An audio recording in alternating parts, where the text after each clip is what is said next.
Ndërkohë që pak më parë ne patëm mundësi të ndjekim një pjesë të deklaratës së presidentit të Shtetet Bashkuara të Amerikës Donald Trump, i cili foli së bashku me Mark Rutte, me sekretarin e shtetit Marco Rubio dhe sekretarin e mbrojtjes Hegseth. Ai tha se nuk do të lejojnë pasurimin e uraniumit në Teheran para gazetarëve, duke u referuar zhvillimeve të fundit në lindjen e mesme dhe armëpushimit mes Izraelit dhe Iranit. I pyetur për armëpushimin, Trump u shpreh optimist. Armëpushimi mes Izraelit dhe Iranit po ecën mirë dhe jam shumë krenar për ta, edhe pse Izraeli e theu për një moment, ata i tërhoqën avionet e tyre. Në lidhje me programin bërthamor iranian, Trump deklaroi se Shtetet e Bashkuara synojnë rindërtimin e marrëdhënieve me Iranin, por theksoi se nuk do të përfshihen më në negociata për çështje bërthamore.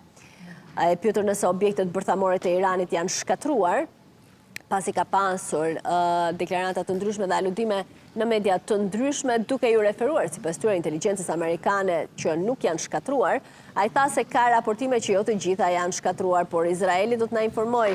Unë besoj se janë shkatruar tërësisht, në pamje të para dhe pas, gjithçka është e zezë, nuk arritën të shpëtonin asgjë, nuk patën kohë të zëvendësonin materialin, e dinin që do të bombardoheshin dhe ishin larguar. Një fitore e madhe për të gjithë, ka thënë Trump. Të gjithë besojnë se do të jetë shumë e rrezikshme dhe e vështirë që ata të ndërmarrin diçka të tillë, tha Donald Trump. Ndërkohë jemi duke parë edhe në këto momente liderët që kanë zënë vendet e tyre për foton familjare në këto momente.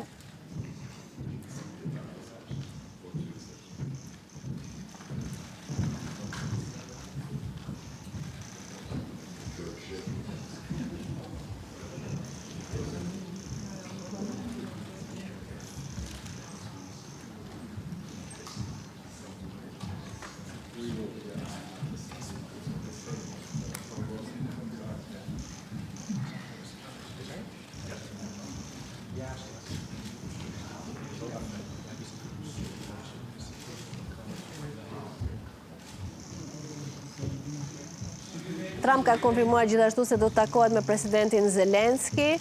Ai ka disa vështirësi të vogla. Zelenski është një djalë i mirë, do ta takoj sot.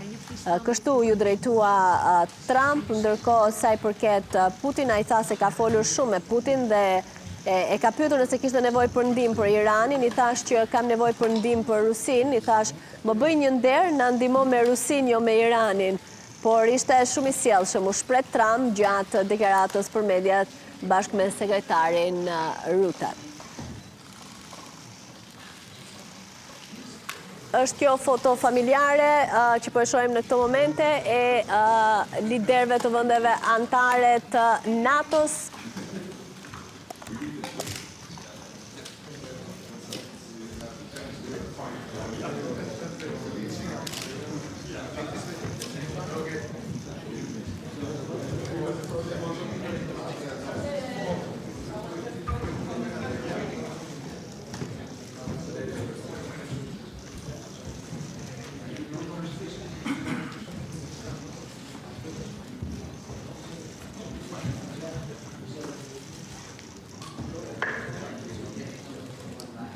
Ishte foto familjare